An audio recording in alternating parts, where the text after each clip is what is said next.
Israel, for the last year and a half, has literally destroyed our international order. The rules we have established should wars erupt, normalizing the targeting of civilians. More than 60,000 have been killed, mostly women and civilians, documented by the UN, targeting hospitals after hospitals, schools. It was pandemic, it was chronic. And then today, actually, the early hours of this morning, Israel and Netanyahu have destroyed diplomacy itself. Because once you agree on a ceasefire agreement, and the guarantors are major regional powers and the US, the Trump administration, and then you constantly breach these agreements and change the goalposts, then there is nothing called no longer global order, nor diplomacy even.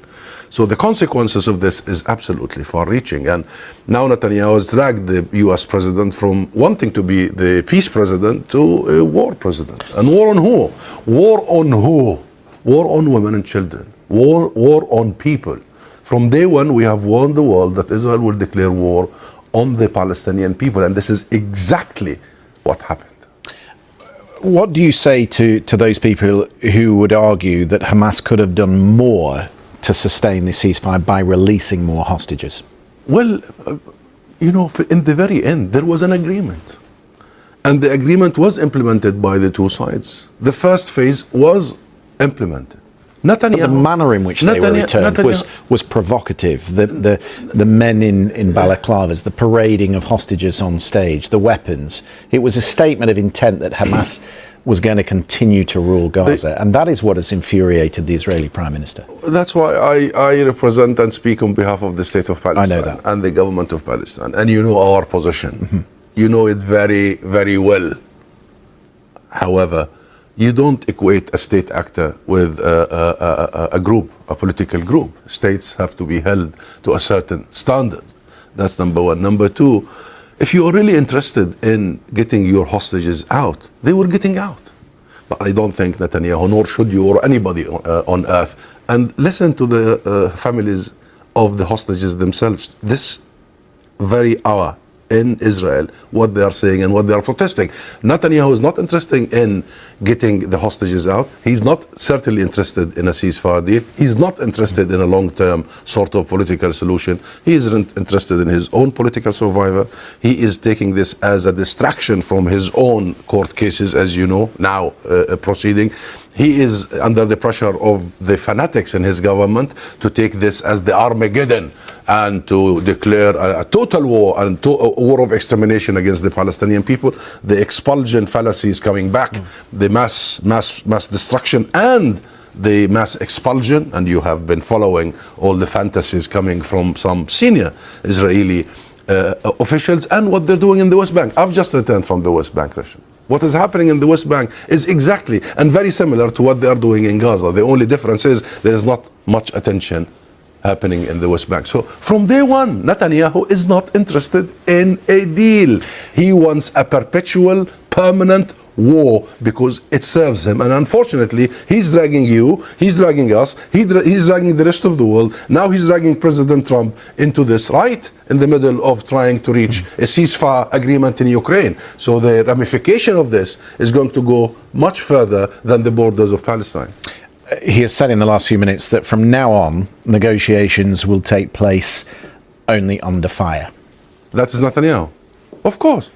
Because this is the only thing he believes in, because he has no political project, because he doesn't see a future that includes Well, there is a political project. The political project as set out by Donald Trump is to rebuild Gaza as some sort of Riviera-style resort. Are you concerned at this moment that if this is the course of action that he's saying he's now going to take, that the war will build up? It's not a conflict that's going to be short. From the words we've heard from the Israelis today, that the idea or the ultimate goal is to force the Palestinians off their land. I think that's the ultimate goal of I know the ultimate goal of Netanyahu. So what would you say to the Arab governments then at this moment, Egypt, Jordan, who of course face the fallout from that? to stick to their initiative. There was an Arab summit. But the initiative has been rejected by the Americans. Well, I think the Arab world has a duty and a responsibility to actually make sure that this is the only plan on the table, because all other plans... How do they do that? All other plans, because how do you... But how do they do that if the Americans are not going to engage with that? It's not serious. Because they are the ultimate arbiter of what goes on in the Middle East. But you and I know that what came out of Washington about the Riviera and buying Gaza is not serious. This is not a serious proposition. The people of Gaza will stay in Gaza. You've seen that historic scene of hundreds of thousands of people walking on foot back to their homes the moment the ceasefire agreement was implemented. People have no other destination but to go back to their homes, and it's rather racist and dangerous. It's a very dangerous precedent that you start moving populations around. Palestine belongs to the Palestinians, and the Palestinian people belong to Palestine. Gaza is an integral part of Palestine. It will be rebuilt. The plan is to rebuild it within a period of 3 to 5 years. It will be united with the West Bank. Palestine has its own national institutions and government recognized by the majority of the world. There is a global consensus for... Can I ask you just one final question? And it's a point that Naftali Bennett just raised in his interview with me, that the people who were on stage representing Hamas were, in his words, fat. I've had other Israeli contributors on the program saying there was no problem with starvation in Gaza, and that it's Hamas that is storing the food and keeping the food from the Palestinian people, and selling the food and taking profit from the selling of food. How do you respond to that? Because the Bennetts of the day and the Israeli government... Is that happening now?